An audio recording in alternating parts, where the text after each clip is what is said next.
Oh, I'm sorry. I was deciding on which alcohol to drink tonight after another heartbreaking loss by the Arizona Diamondbacks. But luckily, Jesse Friedman, who doesn't have the best win-loss record when it comes to being here on post-game shows, is here to provide a little therapy.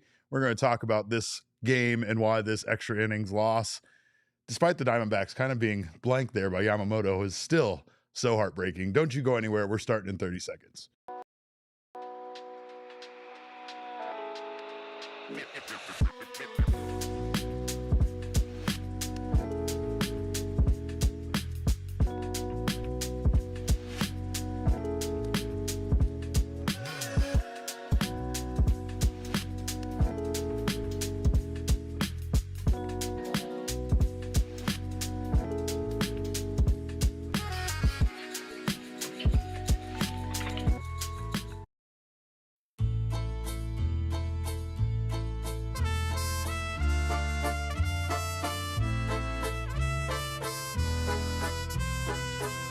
God, I hate that music, and it feels extra salty after tonight's loss. Welcome in to another edition of the PHNX Diamondbacks show right here on PHNX. My name is Derek Montilla, occasionally known as your mayor of PHNX. I got my guy, large, intimate Kevin Thomas, on the ones and twos tonight, and we both sat here in heartbreaking fashion and watched our excitement turn to horror as the Diamondbacks lost tonight by a score of 4-3 in extra innings to the Los Angeles Dodgers. Of course, you know what we do around here. First, we got to tell you that this show is brought to you by our friends at Bet365 and Game Time.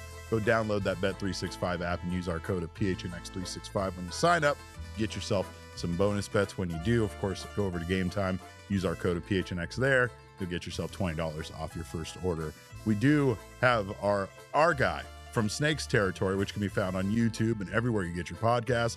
The one, the only Thunderstick, Jesse Friedman.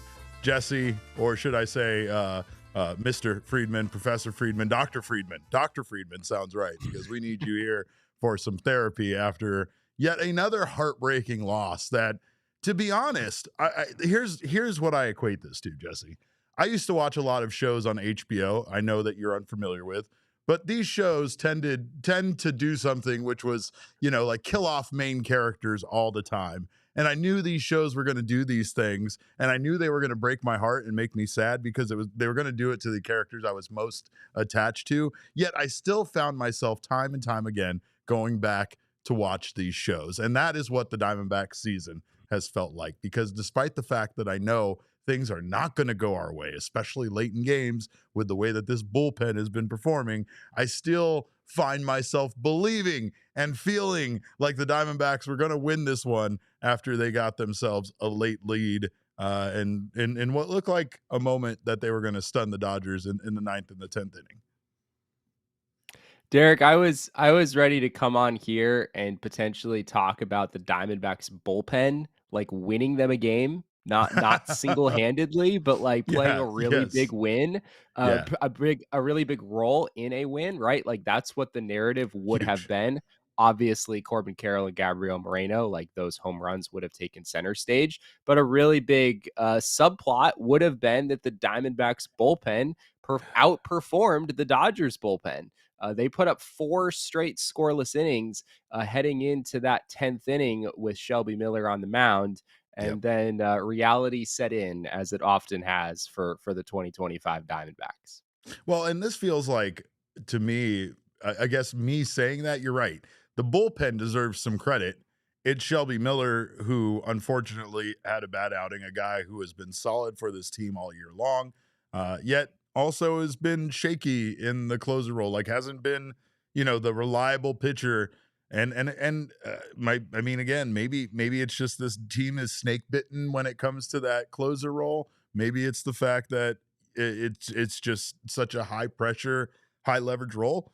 This is a good Dodgers team. It's not like he was facing, just anybody out there. I do think that the Diamondbacks maybe went a little too far on, walking guys. I get it. You have open bases, things like that. You don't want to let an Otani beat you. You don't want to let, obviously a Freddie Freeman beat you. However, you did put yourself kind of in that position as well. Like it didn't really matter. The mistakes made there late by Shelby Miller and obviously the way that went felt like it was inevitable. But early on, this team wasn't able to score or do anything against Yamamoto.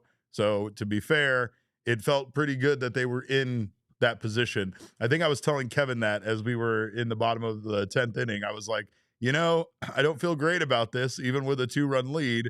However, I'm proud of the fact that this team that again kind of got carved up today by Yamamoto was able to come out and do something late and give themselves a lead and an opportunity to win this game.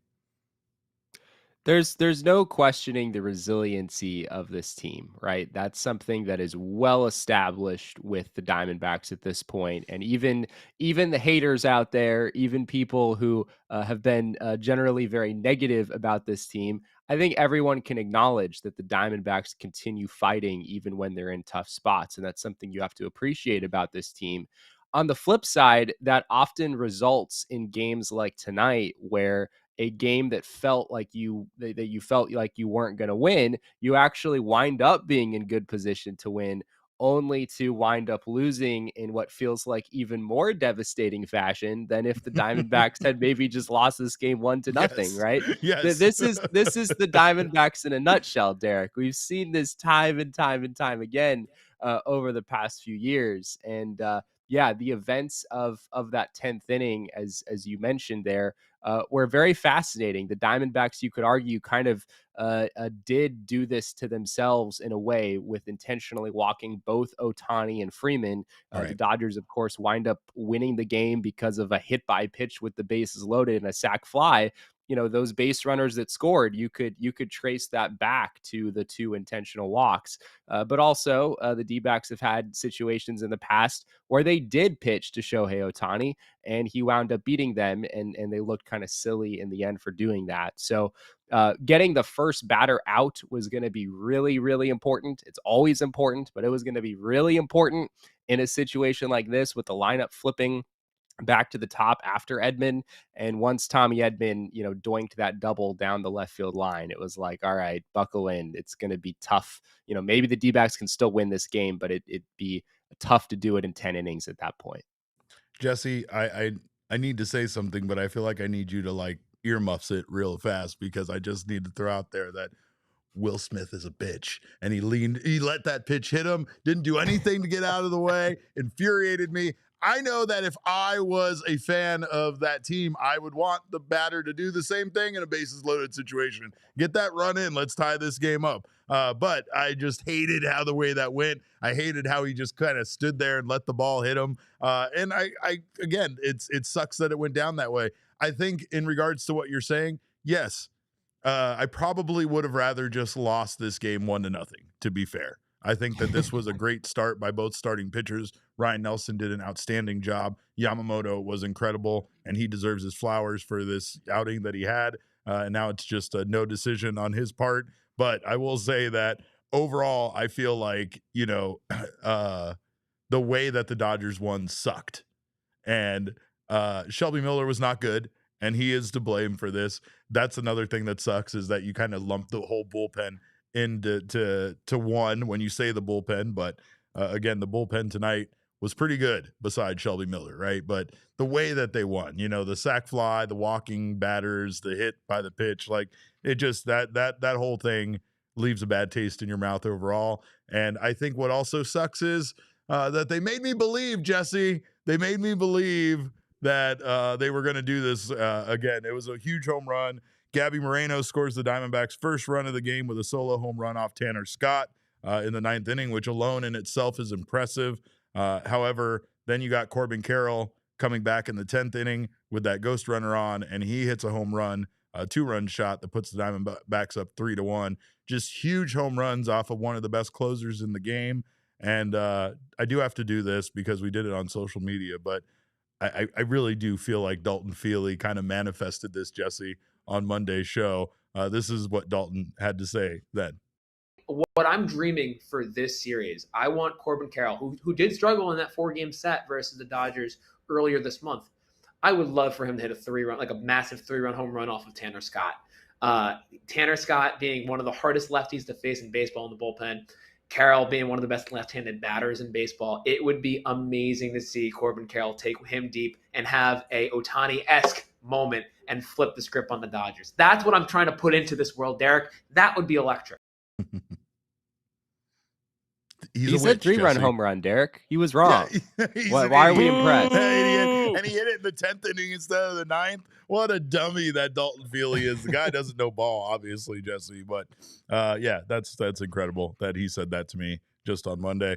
The Diamondbacks do drop to 26-23. The series now overall this season is tied 3 games apiece. Not that tomorrow's game is the actual tiebreaker, but it does feel with how closely these teams are matching up with each other that every game is very important. Obviously, the Diamondbacks want to go out there and win their 8th series of the season, and especially a series here against the Dodgers. But it also could have, obviously big ramifications later on in the season as well. I think it's also worth pointing out, and this is kind of in Shelby Miller's defense tonight, that this was his 3rd consecutive game that he's worked in. And you could argue that he really shouldn't have had to work in the game on Monday, right? The Diamondbacks had a 6-run lead. Ryan Thompson, who has really struggled lately, tried to get out of the 9th inning without things getting too interesting. And Torey Lovullo decided that he had seen enough. He wanted Shelby Miller to get in the game and get the Diamondbacks out of there before the lineup turned. We saw what happens, what can happen when the Dodgers lineup turns late in the game tonight. And so Torey made that decision, and it was only 4 pitches that Shelby wound up throwing yesterday, but it still contributes, right? He still was getting warmed up, and then you get in the game, you're throwing 4 pitches in a high stress environment, and any pitcher, back to back is already tough. Back to back is really a tall ask for any pitcher. And this is just kind of the reality of the Diamondbacks bullpen right now. You can't really fault Torey for going to Shelby Miller on a 3rd consecutive day. I think there would be riots in downtown Phoenix right now if he hadn't. But at the same time, Kevin Ginkel, this was his 4th game in 5 days. Like that's a big ask as well. So this is just the reality of the Dbacks bullpen right now, where they're having to really work these guys hard, and that's going to only contribute to the bullpen struggling all the more. Yep, absolutely. You're absolutely right about that, Jesse. We also do have some updates here from Reno. Justin Martinez made his rehab start tonight. He threw some pretty solid pitches, some very J-Mart-esque pitches. So there could be some relief here soon on the horizon for the bullpen, and perhaps J-Mart slots in to that closer role that right now that Shelby Miller's kind of taken over. You have to think that, right? Justin Martinez basically had the closer role before he got hurt. I know there was a little bit of mixing and matching, but we saw him in that role a number of times. And yeah, he topped out at 101.5 in his outing for Reno tonight. Looking at the locations of those pitches, it wasn't necessarily too sharp from a location standpoint. But the velocity, I think, is what you're looking for more than anything else. J-Mart is certainly, even at his best, gonna miss his spots from time to time. So him throwing 101.5 is a really, really good thing, and I think there's a pretty good chance that he will return to the Diamondbacks for the weekend series against the Cardinals.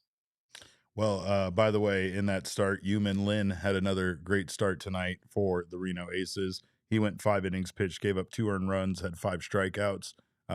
Not long outings, Jesse, but again, for the PCL, you see a lot of 1 earned runs, a lot of 2 earned runs from Yumin Lin, and that I know we discussed it at one point. You kind of gave me hope, like the Diamondbacks did tonight a little bit, because you were basically suggesting it's not that far-fetched to think that we might see Lin this season, and I feel like with some of the Diamondback struggles, and again, you don't see him go very long. Typically, he only goes about 5 innings, but it feels like he might end up being a candidate at some point to maybe get called up and help this bullpen out potentially. I think it's possible. I mean, he's got a 2.70 ERA down in Reno now, which is pretty dang impressive. He had 13 whiffs in the game tonight, 5 strikeouts, as you mentioned. So if he keeps pitching like that, I think he might force the Diamondbacks' hand a little bit the next time they need a long man or a spot starter or something like that. Well, we are going to talk a little bit. Well, before that, hold on. We can't move on because as much as I wanted to give it to Ryne Nelson, I got to give credit where credit is due. I got to give our king snake out, Jesse, and I'm going to give our king snake out to Gabriel Moreno. He was 1 for 3 tonight with a walk, but that home run was huge because the Diamondbacks don't get into extra innings without Gabby hitting that home run. And again, he has been hitting the ball well lately. Even in his outs, we've seen some hard hit balls, some good exit velos, and again, Corbin Carroll and Gabby kind of you could have swapped either one of those guys for the King Snake tonight because they stepped up big late. And again, these guys they love to do it against the Dodgers, especially Gabby Moreno. He has just stepped into that Christian Walker role, it feels like, of the guy that has no fear against Los Angeles. He's different against the Dodgers. The numbers very clearly bear that out. He now has hit 7 of his 20 career home runs, including the postseason, against the Dodgers. That is 35% of his career home runs have come against one team. Hat tip to our good friend Michael McDermott for that stat over on Twitter. Yeah, Gabby Moreno just, I don't know what it is, but in Dodger Stadium against that team, he looks different out there. And both of these home runs the last couple of days have been pulled in the air. The types of batted balls that we really haven't seen from Gabby Moreno at all season. A really, really good sign, and his bat continues to come to life for them. Corbin Carroll also kept getting hurt in this game. He got a ball fouled off his knee in the first inning, Jesse, that it definitely reminded me of a Family Guy sketch with how long it went on for. And I felt like it was irresponsible at one point for Max Esposito to not come out there and check on him. I don't know. I thought he died with that foul when that ball fouled off of his knee. And then he gets hit by a pitch in the 6th inning that they don't even call as a hit by pitch. They just say he swung at it despite the fact he got hit in the arm very hard. There was no doubt about it. Like, there was the umpire sitting there going, yep, you got hit. You swung though, so that's not a hit by pitch. It was wild. It was a wild night. And then he still somehow shakes it off to hit that home run in the 10th inning. Corbin Carroll, incredible. 15 home runs this year, Jesse. Can't say enough about how surprising his power continues to be, and consistently too. There have been little stretches here and there where it was like, all right, Corbin's starting to look, a little lost at the plate. Granted, like, we're not talking long stretches here. We're talking like 2 games where maybe he looks like that. But he was 0 for 4 with a couple of strikeouts going into that at bat, and left on left against Tanner Scott. It doesn't get much more challenging than that. And then Corbin Carroll goes up there and takes a fastball that was on the outer third of the plate and just drives it to the opposite field, like 400 feet. And it, there he is. Yep, he's back. This is just the Corbin Carroll of 2025. These are the kinds of things he does. And having 15 home runs at this stage of the season is just absolutely bonkers. It's crazy. It's crazy. It's crazy to look up and see the company that Corbin Carroll is keeping and how much taller and how much more those guys weigh than him. But I don't know if I said it, Kevin, but that is our Sanderson Ford deep drive of the game, by the way. That very big home run by Corbin Carroll in the 10th inning. Of course, unexpected. Great to see the Diamondbacks take that lead, but unfortunately the bullpen, or again, I'm going to stop saying that. Ding me, Kevin. Anytime, whenever I blame the bullpen tonight, make sure to ding me. We're not blaming the bullpen. We're pinning this one on Shelby Miller, even though Jesse's right. Maybe it's not Shelby Miller's fault. Maybe it's overusage of Shelby Miller. But regardless, we're going to talk more about the pitching on the other side of this break. Don't you go anywhere. You're watching the PHNX Diamondback Show. Of course, that's fine. Don't go anywhere unless you're going to Gila River Resorts and Casinos, because that is a wonderful place to play. It's a wonderful place to go and get away, I guess, from this game and have some fun at their over 4,500 slots and table games that they have down there. But also, I mean, there's a amazing sports book that you can go to that's not going to let you get away from sports, because they have massive screens over there at their BetMGM Sportsbook at Gila River Resorts and Casinos. They also have amazing food. They have the sportsbook right there where you can go over, place your bets, get that little wonderful piece of paper in your hand and have some fun. It's a great place for a staycation, great place to go out with your friends for a night out on the town. Gila River Resorts and Casinos is just the place for top-notch entertainment. You do you at Gila River Resorts and Casinos. Visit playatgila.com for more details. And of course, if you don't want to go out, if you want to stay home and make your home a place where you entertain, make your home a place that you hang out and enjoy, you can do that with our friends at All Pro Shade Concepts, because they can help extend your outdoor living area during this hot summer. It is here. I've been warning you. I've been talking about it. I've been fear mongering, but the 100-degree temperatures are here, and they're probably not going away until like October. So make sure you go give them a call. They can add some roll down shades to your home that can help keep your patio or even your home itself 20 degrees cooler. You can save on your power energy bills. You can save on a lot of things, including just the sun damage that can happen inside of your home if you have one of those, windows that faces the sun. So give them a call. They've been in business for 20 years right here in the Valley. They started making window shades by hand for friends and family in Phoenix, and now they're one of the largest installers of patio roll down shades in the Valley. So call them at 623-204-1476 or visit allproshadeconcepts.com now to schedule your free estimate. Well, Jesse, Ryne Nelson again. It's going to get lost in all of this, I think, with the extra innings thing and with Shelby Miller blowing the game in the 10th inning. But Ryne Nelson shined tonight despite being outpitched there by Yamamoto, and not even outpitched by a lot. Nelly was incredible. His fastball was working tonight. He had control of the zone. I think we have his pitch chart here, Jesse. And of course, as you can see, he was working. He was working in the zone. He's working out of the zone. Nelly was definitely using his fastball. I think somebody already stole my joke, but 69% fastball usage, which is nice.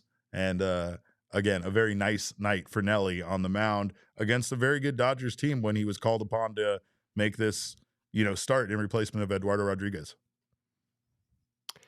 I don't want to kill the mood here with the Ryne Nelson praise, but I think Ryne Nelson gave up a lot of hard contact in this game and did have some good kind defense of got away with it tonight. Yeah. There was some good defense behind him, but I mean, still give the guys credit, pitching at Dodger Stadium, over 50,000 people in the stands. Even if some line drives get hit right at guys, there's the Freddie Friedman line drive double play in the first inning, stuff like that. It's still, I still think, you got to give a guy credit for a performance like this. But yeah, there were some of the underlying stuff I wasn't so impressed with. The Dodgers had a 393 expected batting average against Ryne Nelson. He only generated 4 whiffs, 3 of those coming on the fastball. The Dodgers did not chase a single Ryne Nelson pitch out of the zone that was not a fastball. His slider, cutter, changeup, curveball, he never got a swing on any of those that was out of the zone. And that's something that, in the larger picture, that's important for him to try to get hitters off balance with some of those other pitches. But yeah, I mean, 5 innings, 1 run on a limited pitch count, you'll take that result every day. I'm going to come on top of you, Jesse, and I'm going to come back and say, I don't really care. I mean, you're right, but and there was some good plays, right? We have Jordan Lawlar made a great diving play to rob Andy Pajes at first, and even Josh Naylor was impressed by that one. Lourdes Gurriel made a really great catch there in the 4th inning, which we're seeing some much better defense from Lourdes. So I'll give them their due for sure. They had Ryan's back tonight, but 5 innings pitched, only allowing 3 hits, only allowing 1 earned run, and only walking 1 is still a great night for a guy that really hasn't been stretched out, was limited to, probably what he maxed out at. He probably even went higher than they were going to, what he went to. They probably wanted him to be more around 65. He, maybe 75 was the redlining it, but, and he stayed under that. However, it to me, it's the fact that this is what Nelly has done as a starting pitcher for the Diamondbacks. And it's not always a 10 strikeout night. It's not always his fastball dominating like we do see at times, but this was, to me, kind of, him going out there and working without running away from guys. We even see Corbin Burns pitch more carefully to some of the big hitters in this league and maybe walk a few more guys because of that. And Nelson didn't really fear, going after Ohtani and some of those Dodgers hitters in the end, he had pretty good results, and that's what that gave this team a chance to win. Unfortunately, on the other side of the ball, Yamamoto was just a little bit better, kind of carved up the Diamondbacks tonight. And at one point, it felt like he was in line to actually get a no-hitter based on where his pitch count was at and what he was doing to this team. So again, it was a good pitching matchup there. We do have to light up the Circle K strikeout sign, even though we probably it's not worth. Yeah, it's there. There's two. We're not, again, with probably too much energy to run that for just 2 strikeouts, but we're still going to light it up, Jesse. But yeah, you're definitely right. The Diamondbacks did have some great defense tonight behind Nelson, and in some cases, Cattell just seemed to always be in the right place at the right time behind him. It felt like there were a lot of balls hit his way.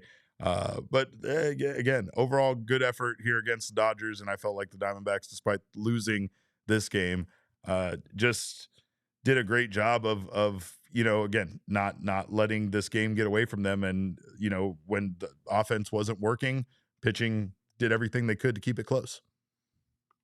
I love El Gallo's comment in the chat. Said, "I love Jesse, but this isn't a math competition." And I would like to argue that it is a math competition. That ultimately, expected batting average. Like, who cares what the score was, right, Derek? Expected batting average. That's the only thing that matters in my book. Point taken. 100%.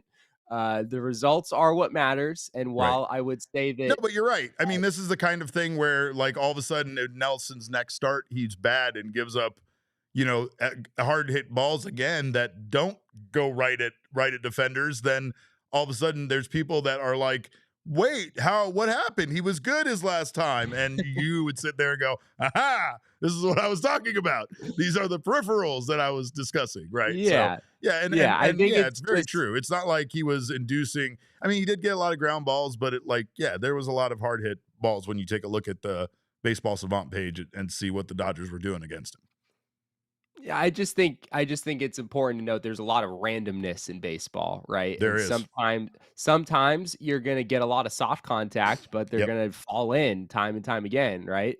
But sometimes you're going to allow a lot of hard contact. It's going to go right at guys. So those baseball's other numbers, stupid. The hardest hit ball tonight was by Ketel Marte, and it was a single. That was the hardest hit ball tonight, technically. 110 miles an hour off the bat. And in Ketel's defense, it did go 375 feet. It did. Andy Pajes did a pretty nice job playing that one off. Absolutely. The fence. But yeah, I think with Ryne, like, the last thing I'll say is just that he certainly was better than Eduardo Rodriguez has been for a long time, right? Yes. Regardless of what the expected numbers say, like, there's an element to Ryne Nelson where, as you said earlier, he's just going right at guys. He's not trying to nibble in the way that Eduardo Rodriguez sort of has to. Sometimes it's going to result in some hard contact, but with Nelson, he really is just kind of going right out there and throwing his fastball all over the place. It's and crazy. Not shying away from guys like Ohtani and Friedman and Betts. And, it worked out really well for him tonight.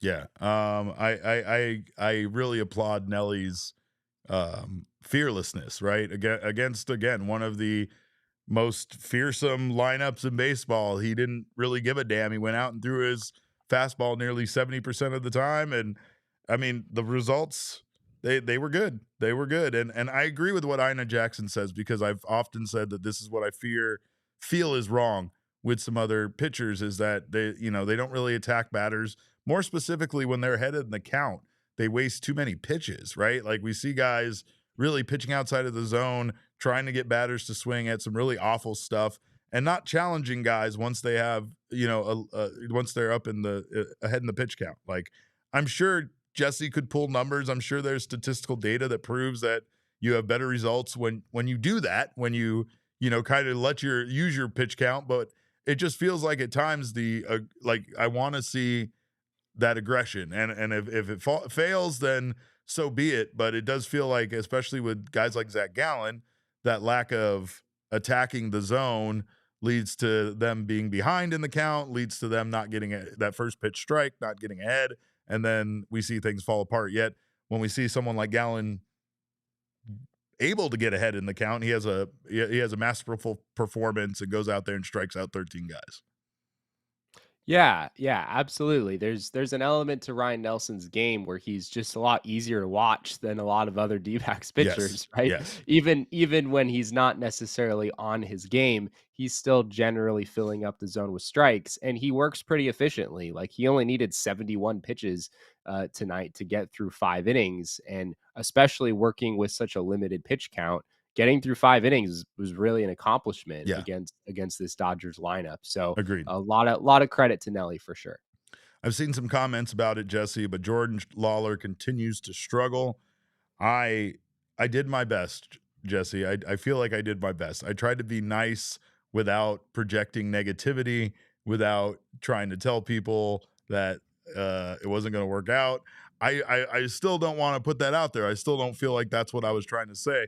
What I was trying to do was what you do on this show, what you did on this show, what you do on Snakes Territory, which is I was trying to have a level-headed approach to Jordan Lawlar getting called up to the Arizona Diamondbacks main roster. So many people were excited. So many people were shouting for it, demanding it, wanting guys DFA'd for Lawlar to get called up.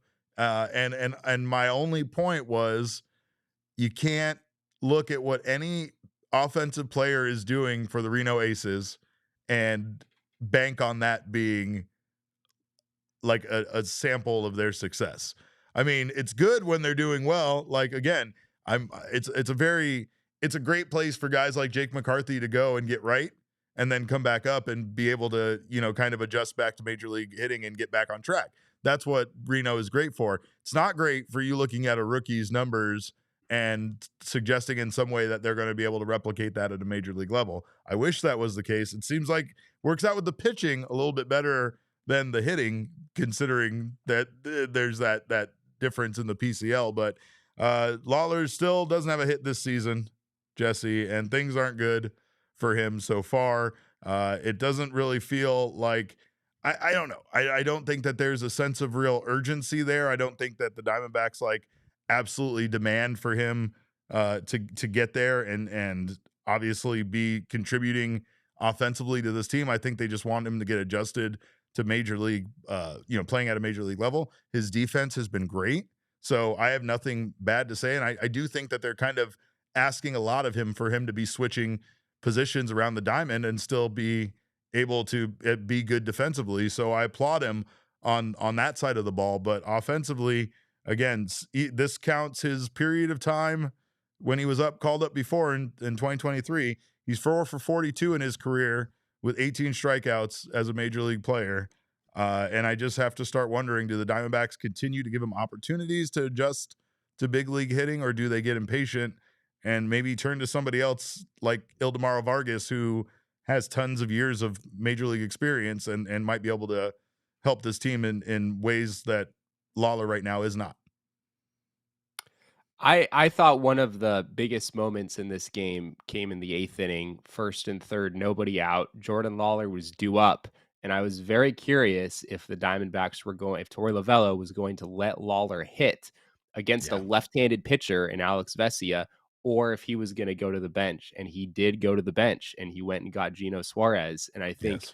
that moment right there, that decision was indicative of how the Diamondbacks really feel about Jordan Lawlar. Like that was an at bat against a left-handed pitcher. I mean, that, you can't really draw up a better, obviously Alex Vesia is good, but a righty lefty matchup, like that's kind of what you brought Lawlar up here to do. And the Diamondbacks still went to the bench and got Gino Suarez, who wound up popping up. And side note, Gino Suarez entered that at bat 3 for 33 in his career as a pinch hitter. He has not succeeded in that role. You could see his timing did not look right at Yeah. all in that at bat. Right. And he wound up popping up. But yeah, Jordan Lawlar, two things can be true, right? Like, can we actually evaluate Jordan Lawlar this season on 11 plate appearances that he has right now? Like, no, absolutely not. No. Regardless of how many times he's struck out, it's Yeah. absurd to evaluate any player on that small a sample. But on the other hand, do the Diamondbacks have a lot of leeway right now to sort of experiment and kind of see what they have in Jordan Lawlar when he kind of has to replace a well-established player in order to just get in the lineup in the first place. I don't know how much leeway the Diamondbacks really have to do that. So it's a tough situation and really a tough position that Lawlar is in right now. Well, I do have to give credit to the rest of the bullpen. I don't think we need to harp on Shelby Miller much more. I'm sure you might want to, and I will let you if that's the case. But I will probably say some of those curse words, Jesse, that I've been banned from saying. But Juan Morillo, he did a great job in coming into this game. I mean, in fact, because of the Dodgers lineup, you could say that all of these relievers at one point were facing, some pretty good hitters. And they all came out of it unscathed. Nobody allowed more than one hit. I think almost every reliever outside of Kevin Ginkel allowed one hit, but Kevin Ginkel walked 2 guys, and he got himself into a little bit of a jam. However, everybody was able to get out of it. And considering that, this was not, I don't know, this, like, when you look at the guys that went today, it's not guys that you might have felt super confident in, especially Juan Morillo going out there against the Dodgers. And he just seems to love to pitch against them. He was previously in their organization, and this was his first time of actually being able to pitch at Dodger Stadium, so he kind of shined in that spotlight. Graveman is another guy that I still don't know what to think of him. I still feel like he could end up being a reliable piece of this bullpen. He seems like it. But again, he's still kind of new, and Beeks is the lefty that the Diamondbacks need. He's a guy that I'm sure that we see there in these, high leverage situations, regardless, whenever he's available. And Kevin Ginkel the same way, right? If he's available, he's out there. But again, this bullpen went out and they did their job up until the 10th inning. And I think the good part about that is that the Diamondbacks offense wasn't doing much. And this team kind of came together to keep this game as close as they possibly could to give them an opportunity to win. And they found it. They did find it. They just, unfortunately, then gave it right back in the bottom of the 10th.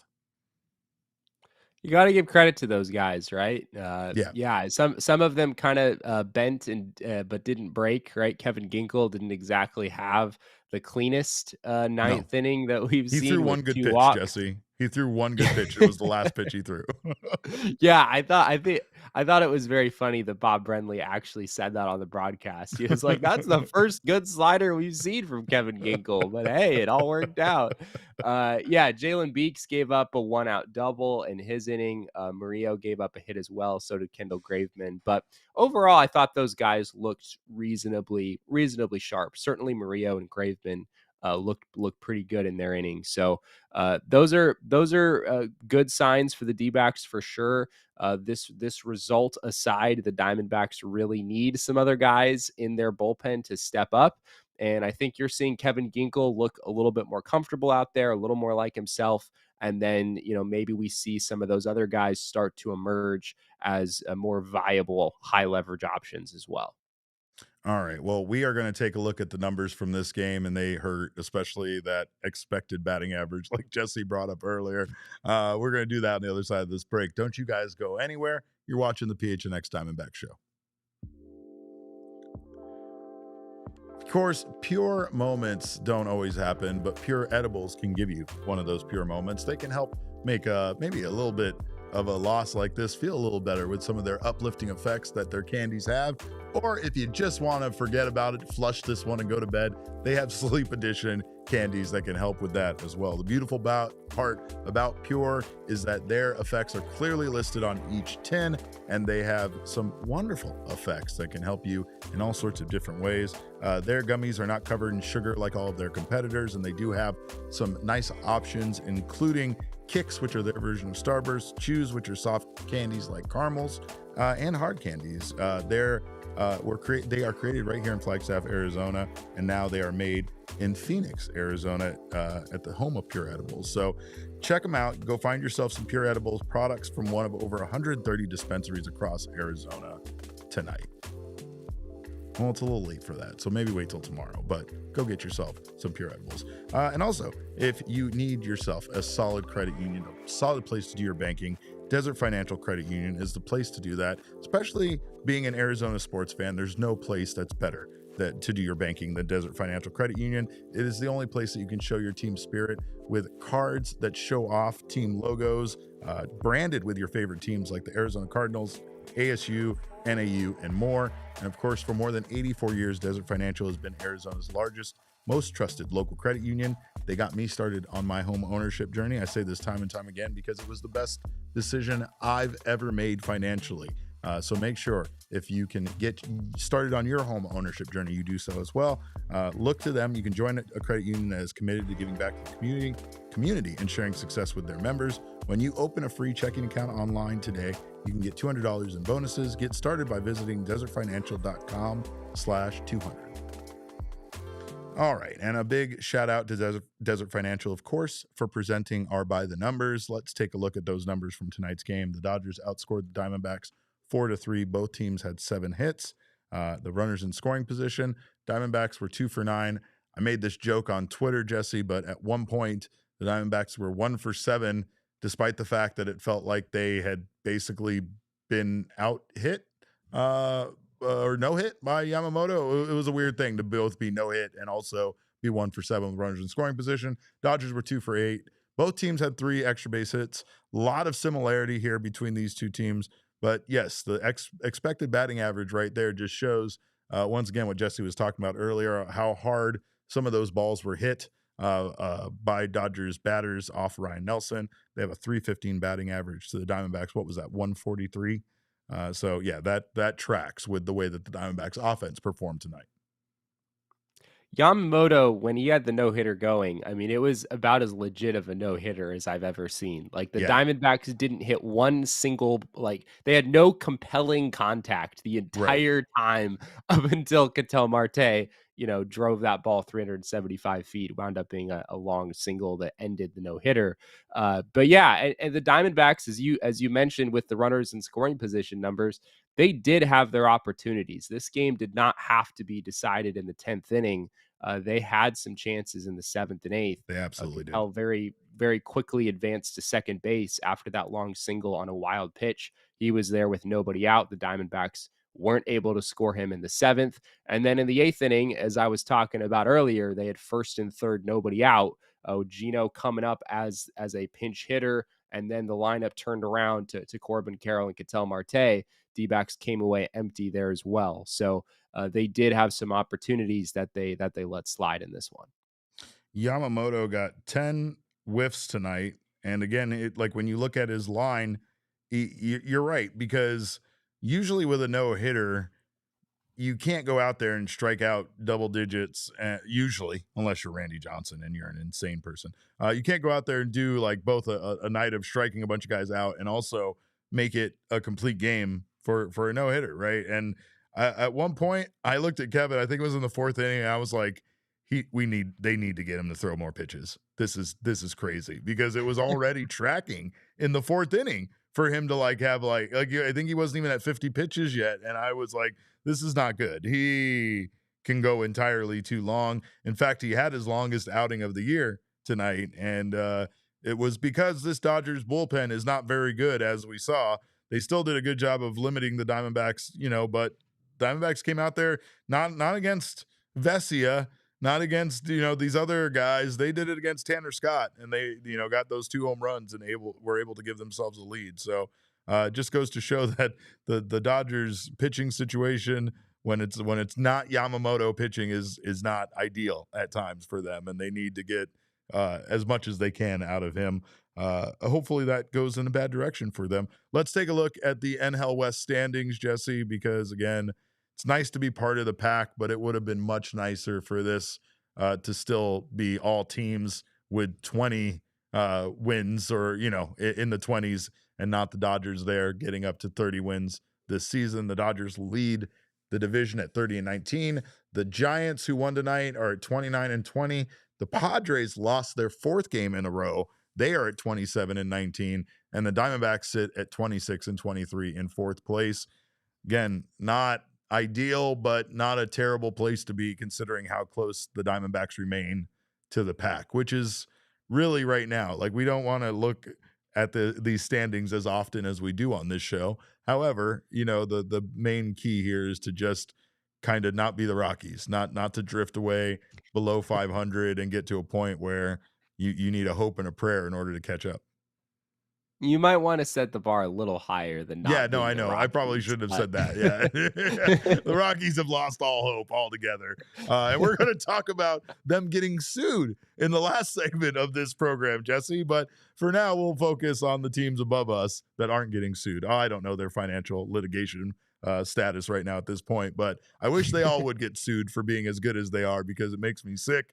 And B says $50 billion salary for 30 and 19. Ha ha ha, laughing emojis. Yeah, no, I mean, I will say that it does feel good that the Diamondbacks have been matching up so well with the Dodgers this year. You know, we typically talk about them being obviously such a better team talent-wise than the Diamondbacks, yet it just feels like, again, you always have somebody like Gabriel Moreno that takes the Dodgers series personally and comes out and balls out for the Diamondbacks. The Dbacks are 3-3 against the Dodgers so far this season, which is already a pretty respectable record.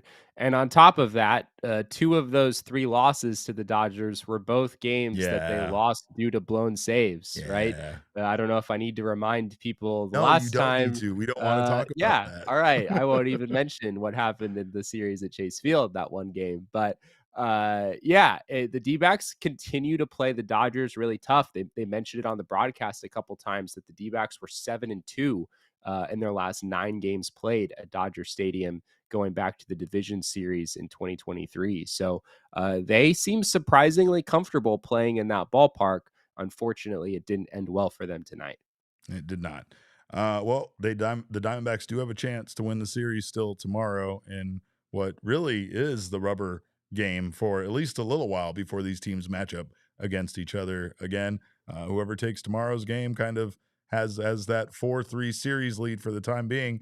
But going in the finale, we do have Corbin Burnes going up against Dustin May. And you got to feel pretty good about this with the way that Corbin Burnes has been pitching lately.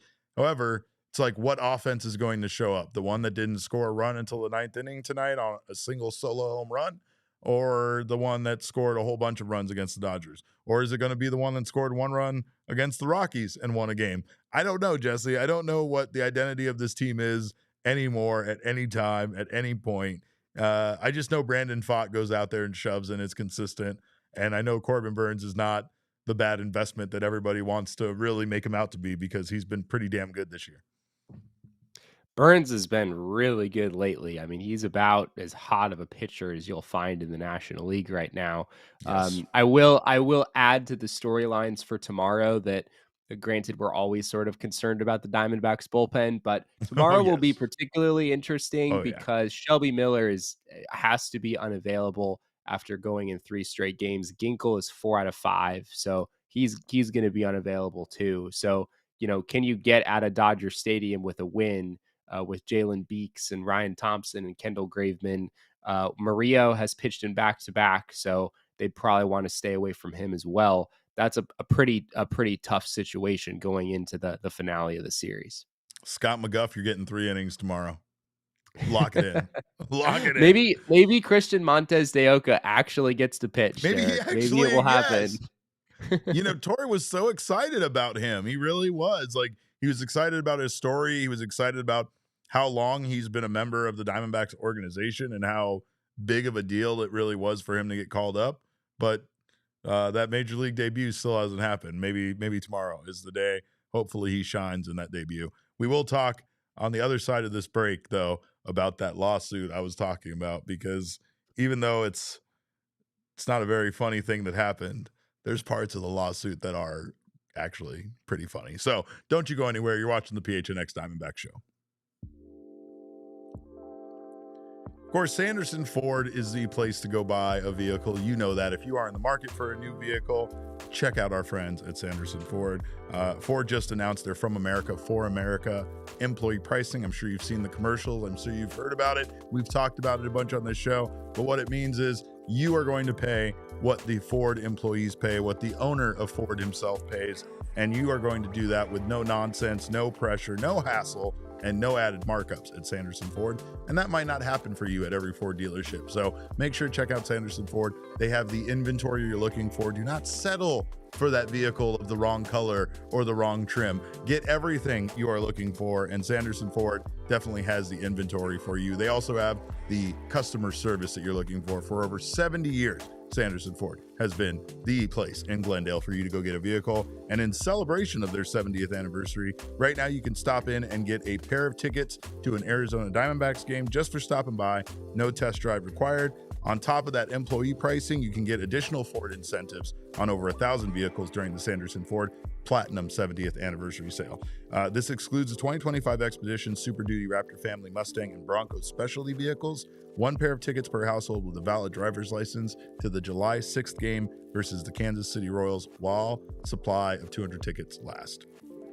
And of course, also, whatever the moment, it's never ordinary. Bet365, it is the place for you to go do some live in-game betting for you to make watching live sports even more fun. And forget watching live sports elsewhere. Bet365 live streams 780,000 events each year. They also offer the widest range of games and markets available for live in-game betting across 78 sports.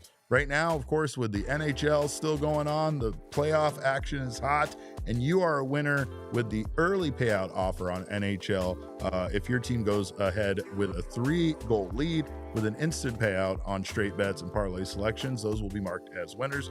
So again, new customers right now can also get down on some free bonus bets with our code of PHNX365. You can get $150 in bonus bets when you bet $5, win or lose. Sign up, use that code of PHNX365. Deposit $10 and place a bet for $5 or more to receive $150 in bonus bets if your bet wins or loses. Bonus bets can be used on the spread, totals, players, props, futures, and more. Whatever the moment, it's never ordinary. Bet365 must be 21 or over and physically located in Arizona. If you or someone you know has a gambling problem and wants help, call 1-800-NEXT-STEP, text NEXT STEP to 53342, or visit problemgambling.az.gov.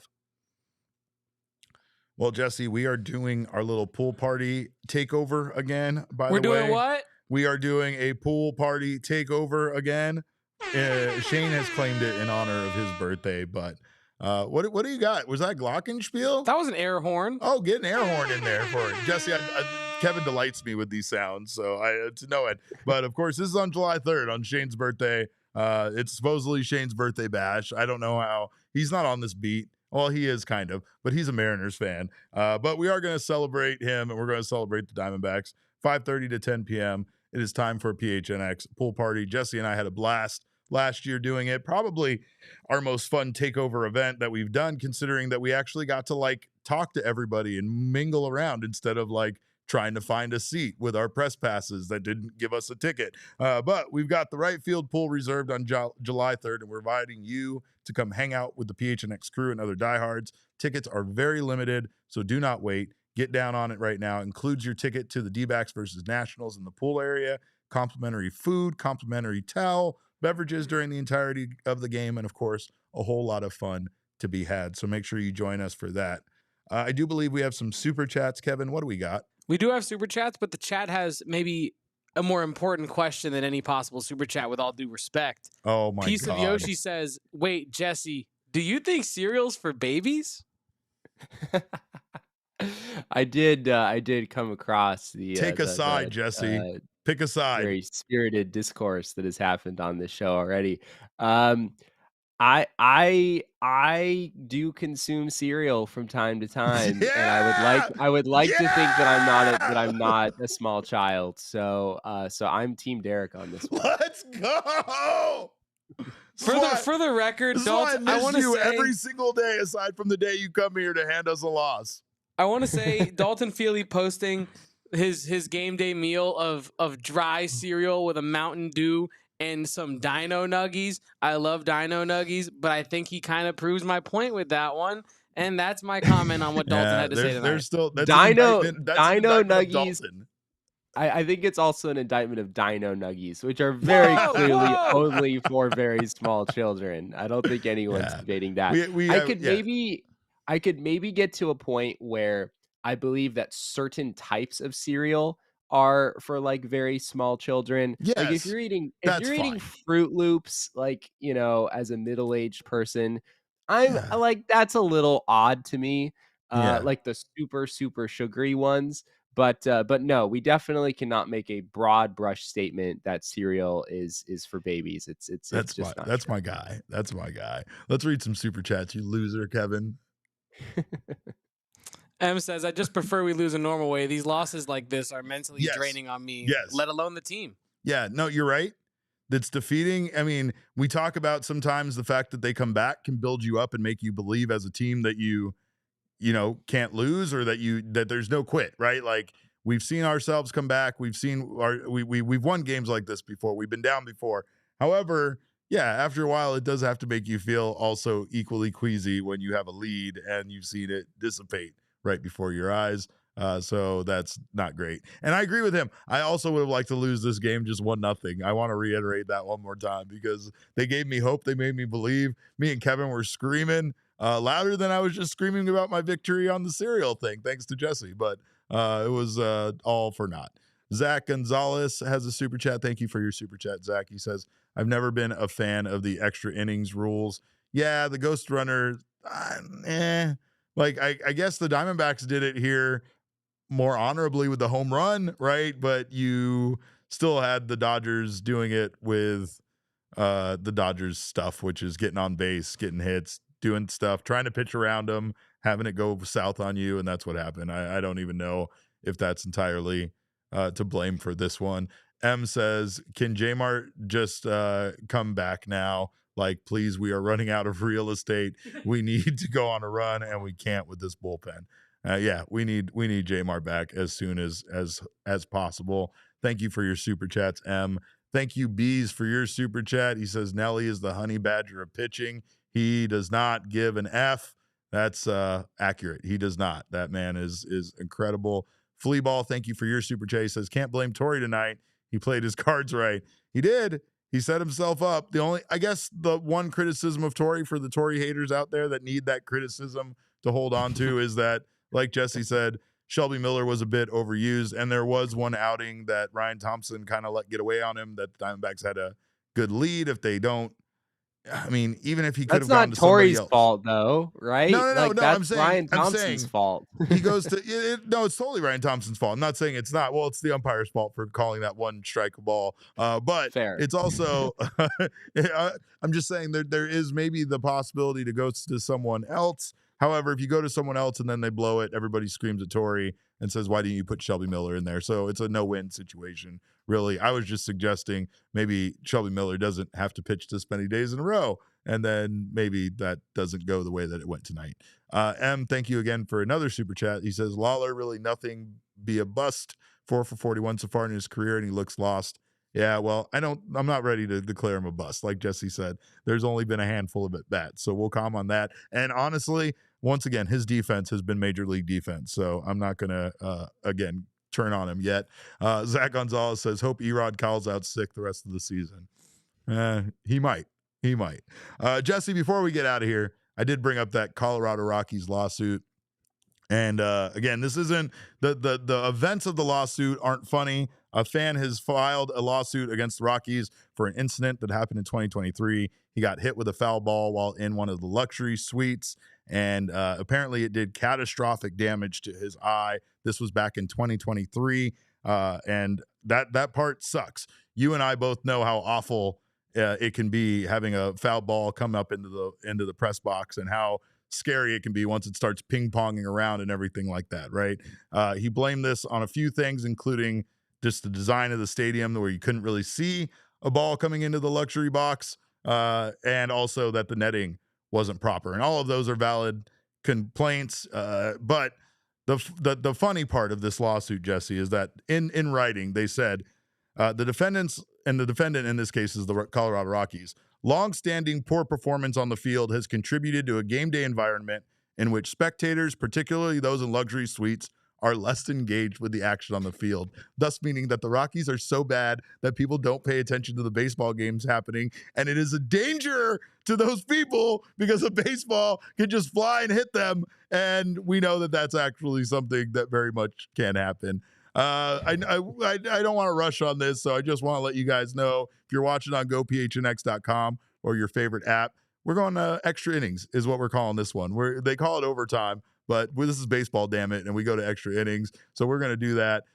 Go join us over on gophnx.com now. And we thank you guys no matter how you're watching or where you're watching. But yeah, Jesse, again, like I didn't want to make light of the situation, and it's hard not to, because the part of the lawsuit to me is so funny, right? And it's not funny that something bad happened to a fan or anybody ever. We know this is a danger going to baseball games. It can't be avoided, unfortunately. You unless you literally wrap the entire field in netting, you can't avoid the dangers of what like foul balls and things can do at a point. In fact, there's been other incidences where people have fallen out of the stands going after like a foul ball or a fly ball or a home run. There's just danger to be had at a baseball game that you really don't find at another sporting event, right? You do have to kind of be vigilant. You do have to pay attention to the game, because at any point there can be a pop fly or a ball hit at you in the stands, and you need to be aware that that's happening. But yeah, the fact that this lawsuit goes on to allege that the Rockies just have been so bad as a baseball team that nobody actually goes to these games to watch the games. They just go to socialize, and that they're guilty of harboring a culture of this is kind of funny. It's kind of funny because it tracks with what we've heard about from people from DNVR. It tracks with what we've heard from fans of the Rockies, that this is why people go to games. They don't go there to actually watch the Rockies. They just go there because it's a great place to chill and hang. DNVR bar. Yeah, there you go. You sent me this article earlier, Derek, and I just love that the article headline is "Man Sues Rockies for Poor Play After Being Hit by Foul Ball." And I don't know if that's really a fully accurate synopsis. It's a little of what's going misleading on of a here. head but it made you click on it. It made me click on it. And I clicked on that link faster than I've clicked on just about any link ever. In fairness, like I view people who are in luxury suites as being like generally not so engaged in what's happening on the field. And I'm not sure how much the Rockies being terrible like legitimately impacts that. Like if you're in the luxury suite and you've got like bottomless nachos, you're probably not, like you're hanging out with the people, enjoying the food and the drinks and all that. You're probably not dialed in on the action all that much. So I'm very curious, though, what the outcome of this case is going to be. Jesse, I was in a luxury box and they had Shake Shack burgers. And I know I'm not supposed to give out any free ads on this show, but I will say I was not engaged in the game when I was engaged in this tower of Shake Shack burgers. How could I care about anything else in the world besides that sitting in front of me and being available for me to eat at will? What I will say is that, again, I don't want people coming for me to make light of this, because the part about the guy getting hit and the catastrophic damage to his right eye, it's not like there's any pictures or anything like that, but that part's horrifying because it really is. Like the idea of getting hit in the face by a foul ball is probably one of my biggest fears. I love to talk to Jack in the press box, and sometimes me and Jack just go off on a tangent, staring deeply into each other's eyes, talking about stuff that has nothing to do with baseball. We're not paying attention to the game, and we flinch and stuff. At least I've got Jack. Jack closes his laptop now, like I do, and he does it even if a ball isn't coming anywhere close to us. And I'm glad that we both adopted this thing. But it's because we've seen people get hit in the press box. We've seen computers get smashed. I saw Paul Goldschmidt have to buy a guy a computer. I think it was Bobby Mack, if I'm not mistaken. But he didn't have to buy the computer. He just did it out of the goodness of his heart. Yeah. No, for sure. It's different like that. It's just a danger. It's just a hazard of the job, and it can happen at any point. But more importantly, you as a fan, and honestly, like you said, in luxury suites, usually that's people that were invited to a game and are a part of something based on a company event, or I know that there's people that like are big fans of the team that have suites as well, but in a lot of cases, you're mingling, socializing with people in that luxury box and not necessarily paying attention to the game. I know that that's what we do when we have our PHNX takeovers and our events, right? But it's this part of the lawsuit that, once again, just kind of like boggles my mind. The cultural shift is not incidental, but rather encouraged by the Rockies' own marketing department and design choices, which emphasizes hospitality and off-field amenities over fan vigilance. And again, couldn't you probably say that about every single sports team, especially in the year 2025, that they are more focused on amenities and off-field stuff than they are about making sure you're paying attention to the games? In fact, they all want to encourage people that aren't actual fans of the team, because they know fans of the team are going to come to the games. They want you regular, normal people that don't actually give a crap about the outcome of the game to come and have a great time and want to come back and bring your friends and also not pay attention to the game then and chill and buy, stuff. But it's wild because Colorado has a state law that protects stadiums from lawsuits like this, but the lawsuit is alleging that the Rockies and Coors Field somehow that this is extenuating circumstances, that this goes beyond just the normal things of baseball. And I don't know if this lawsuit has a lot of legs to stand on here, but I also understand that people sometimes are very upset over something traumatic like that happening to them when they were supposed to come to a baseball game and have a fun time and eat some hot dogs, and next thing you know, their life has been forever changed. So I understand wanting retribution and wanting to get some revenge, but I don't know if this one's gonna hold up in court. I have a hard time believing that the lawyer who wrote all this up did all of it with a straight face. Like you had to kind of get some enjoyment out of writing the line that you said earlier. Defendant's long-standing poor performance has contributed to a game environment in which spectators are less engaged with the action on the field. That's just good lawyership right there. This lawyer had a chance to dunk on this team and let out some grievances, air some grievances he's been holding back, and he did it in written form. It's wonderful. It's wonderful. There you go. All right. Well, hey, man, I appreciate you so much. You guys do a great job. Make sure to check out Jesse Friedman and our friend Jack Summers over there at Snakes Territory. You can find it on YouTube. Get it wherever you download your podcast at. You guys do an excellent job. So make sure to check them out, of course. Follow Jesse on Twitter at Jesse N. Friedman and Snakes Territory at Snakes. I think it's at Snakes Territory, right? I don't want to mess that up. That is correct. There you go. Yes. So, of course, do that. You can also follow me. I'm at Cap_Caveman with a K. Our guy Kev is at Kevo Post. Of course, our show is at PHNX_Dbacks. But as always, all roads lead to at PHNX_sports on Twitter, Instagram, and Facebook. Dr. Friedman, appreciate you stopping by, giving us some therapy tonight. Kev, as always, appreciate the air horns and all of your sounds that you provide me with that delight me. There it is. Yeah, it's always a good time. Appreciate you guys stopping by. Thanks for being Diamondbacks fans. I hope this does not change things for you. We will be back tomorrow with another post-game show. I am going to be at my house because my 14-year-old daughter is graduating from junior high, and life is moving entirely too fast for me. So I will be celebrating that, but I will also be a bad parent who will be hiding in the stands at a high school and watching the game on my phone. So make sure to join us for the post-game show tomorrow night. Until then, we appreciate you guys stopping by. We love you. We thank you for your time. We will see you then. Behave yourselves. Have a wonderful evening, or at least try to have a wonderful evening. And remember, kids, baseball is fun, but it's so much more fun when you just lose 1-0 instead of losing 4-3 in extra innings. We all silly like the mayor.